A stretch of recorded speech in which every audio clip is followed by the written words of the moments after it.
మన తెలంగాణలో కేసీఆర్ వచ్చిన తర్వాత 73% జీతాలు పెంచిండు ప్రభుత్వ ఉద్యోగులు.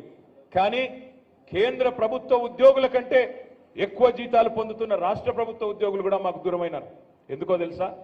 73% ఎక్కడో పోయింది, కానీ మొదటి తారీఖు రోజు జీతాలు పడలేదన్నదే మెయిన్ వార్త అయింది.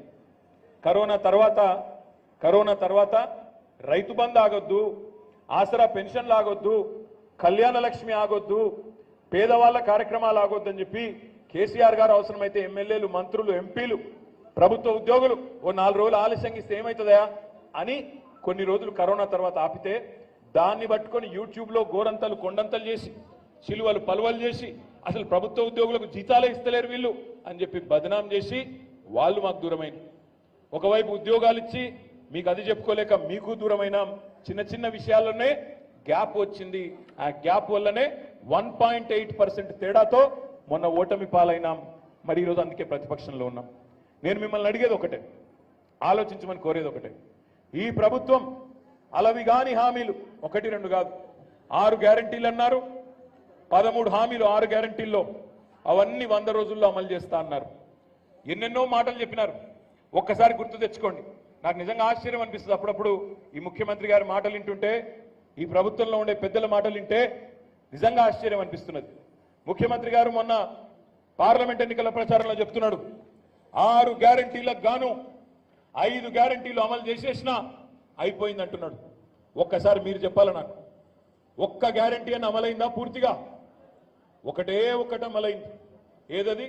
Free bus. ఇక ఆ ఫ్రీ బస్సు అందం చెప్పగాదు. అలా ఆడవాళ్ళేమో తన్నుకుంటారు, మగవాళ్ళేమో తిట్టుకుంటారు. సీట్ల కోసం మీరేమో తన్నుకునుడు గుద్దుకునుడు అవుతున్నది, మగవాళ్ళేమో టికెట్లు కొని మాకు సీటు దొరకపోయని వాళ్ళు తిట్టుకుంటాను. వాస్తవమా కాదా మీరే చెప్పాలి. అది తప్ప ఇంకొక్కటన్నా అమలైందా? నెలకు 2500 వస్తాయన్నారు. వస్తున్నాయా? నిజంగా మీరు అబద్ధం చెప్తున్నారు. నాకు వస్తున్నాయి, పక్కా వస్తున్నాయి. రాహుల్ గాంధీ చెప్తున్నాడు, మన నిర్మల్కి వచ్చిండు, 2500 చాలా అయినాయి, పడుతూనే ఉన్నాయి అంటుండ్రు. మరి నర్సంపేటలో పెద్ద సుదర్శన్ ఆపుతుండేమో నాకు తెలియదు, కానీ పడుతున్నాయట. ప్రియాంక గాంధీ చెప్తున్నది, ఉత్తరప్రదేశ్లో పడుతూనే ఉన్నాయి, తెలంగాణలో చాలా అయిపోయింది. మహాలక్ష్మి 2500 మా ఆడపిల్లల ఖాతాల్లో వేస్తూనే ఉన్నాం, రేపు దేశమంతా వేస్తామని చెప్పి అక్కడ పచ్చి అబద్ధాలు. 6 గ్యారంటీల్లో 5 అమలైపోయినాయని ముఖ్యమంత్రి గారి బొంకుడు. ఇవన్నీ కనబడతలేవా మనకు? మరి ఈ పరిస్థితుల్లో నేను మిమ్మల్ని అడుగుతా ఉన్నా, ఇక్కడ మీరందరూ కూడా దాదాపుగా ఏదో ఒక ప్రభుత్వ ఉద్యోగం నాకు రావాలి, ప్రవేశ పరీక్షలు రాయాలి, జాబ్ క్యాలెండర్ రావాలి, రిక్రూట్మెంట్ జరగాలని కోరుకునేటోళ్ళే 95-96% మీరు ఇక్కడ ఉన్నారు. నేను మిమ్మల్ని అడుగుతా ఉన్నా, ఒక ప్రభుత్వ ఉద్యోగం ఇవ్వాలి అంటే నోటిఫికేషన్ ఇవ్వాలి, రిటర్న్ టెస్ట్ పెట్టాలి, అవసరమైతే ఇంటర్వ్యూ పెట్టాలి. ఆ ఇంటర్వ్యూలో పాస్ అయితే అప్పుడు అపాయింట్మెంట్ లెటర్ ఇస్తారు. మరి రేవంత్ రెడ్డి గారి ప్రభుత్వం వచ్చినాక ఎన్ని నోటిఫికేషన్లు ఇచ్చిండు?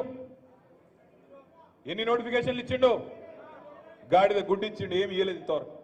జాబ్ క్యాలెండర్ అన్నాడు, సంవత్సరానికి 2 లక్షల ఉద్యోగాలు అన్నాడు, ఇప్పటి వరకు ఒక్క నోటిఫికేషన్ కూడా ఇయ్యలేదు. కానీ నోటిఫికేషన్ ఇయ్యలేదు. కానీ రేవంత్ రెడ్డి చెప్తున్నాడు 30,000 ఉద్యోగాలు ఇచ్చేసినా అని చెప్తున్నాడు.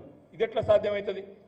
పెళ్లి చేసుకోలేదు, సంసారం చేయలేదు, కానీ పిల్లలు మాత్రం పుట్టినరట.